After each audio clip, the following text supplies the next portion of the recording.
Stereotypically. Yeah. Yeah. So it's like, for them, I kind of have to like show them that, okay, yes, you only have your mother, and your father's not around 24/7, but you have to take it as if your mother is your mother and your father. And that's how I took it. Well, maybe not growing up. Like, I've learned a lot of this as I've grown up. But, Sure. so just like teaching them that consistency, like, yes, you don't have a father, but like your mother is your father and your mother at the same time. So just like kind of like redirecting them when they're having bad behaviors and all this stuff. And it's like, well, if I tell them like, okay, well, we're gonna have a conversation with your mom, they're like, whatever, I'm not gonna do anything about it, like, it's my mom.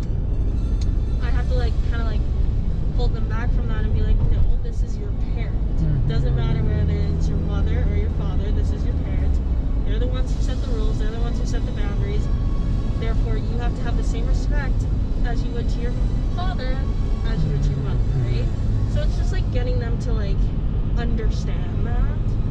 But a lot of my other kids, and like I got lucky, a lot of my kids are really well behaved. Like, I don't have behavioral children, which is nice. Even though like I don't mind it, it's just it just takes a little bit of more work. Sure. But yeah. You are how many years older than your sister? 12 years. 12 years older than your sister. Yeah. So that's pretty significant, isn't it? Yeah. And she's now, let's see here. How old is she now? She's 13. 13 years old now. Okay. Yeah. Do you find any sense of maternal or paternal care for your younger sister? Oh, 100%. Yeah. I think it's just because that's how we started. Yeah. Everything is like Sure. taking care of her. Like, even I'll go to the mall sometimes and I'll just buy her a bunch of clothes and bring them to her because like my mom can't afford that. My mom can't afford to go out and buy her whatever she wants. Like, so it's like I almost take that role for my mom because it's the least I could do. Like, help her out. Like, my sister's little. Like, she doesn't understand these. It's just want. And like, yes, they can have stuff, but it comes to a point, right? So I think I definitely do have that maternal sense to her. She's like my little child, you know. And it's not an easy thing being a single mom. No. Trying to hold the fort down. No, it's not. And especially with a child that was very, like, pushed against her. Is that you? Yes. Okay. I pushed against my mom a lot growing up. That's, like, basically all I did. And I think it was just because of resentment, because it's like, all my friends are hanging out after school and I have to go pick up my sister from daycare. You know?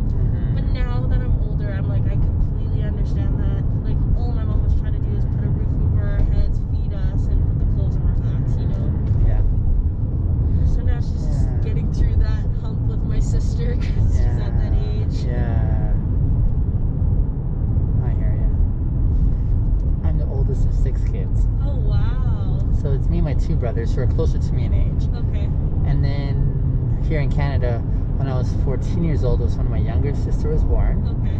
Then my younger brother at 16, and then my baby sister at 22 years Oh, old. my goodness. So my baby sister just graduated from high school a year ago, and I convinced her to move out here with me. So she just 3 weeks ago just moved out. So that's a huge thing for, like, it's her first time ever on her own, kind of, but with me, right? But I said, no, come on out here. Our mom just passed away a year ago. Thank you. And so it's just dad home now. But I was thinking it'd be nice for her to experience that sense of independence in a safe place. 100%. You know what I mean? No, So, for sure. so it's been great having her out here. And yeah, so that's also a unique dynamic in my family. Yeah, that's awesome. In a That's somewhat awesome, similar way. though. Yeah. It's nice, though. Yeah. Sometimes it's hard to kind of like connect with those siblings that are like at this point, I think, because my sister's 13, and it's like it's almost hard to have a conversation with her because it's like all the stuff I hear is just like stupid to me. But it's like I have to think about like when I was 13, I was talking about the same things, like having troubles with my friends. It's like when I consistently have to give her advice, and I'm like, okay, like friends can be really crappy sometimes, and you just have to like go through it. Like, you're gonna find the people that you're gonna stick with for the rest of your life, and it's probably not gonna happen when you're in middle school. So it's just like those once she gets older, like we'll be able to connect a little better. Most likely. Because we were really close when she was Younger. small. Yeah.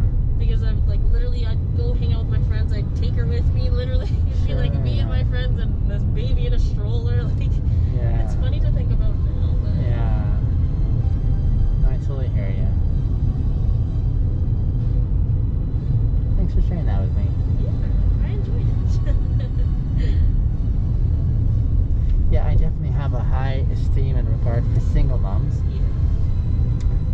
And single dads, but because they're even fewer, but also especially for single moms too, and ones who aren't even from here, who are just trying to hold. Who are trying to start a new life for their kids. And There's a whole stack of cards that, deck of cards that's stacked against them.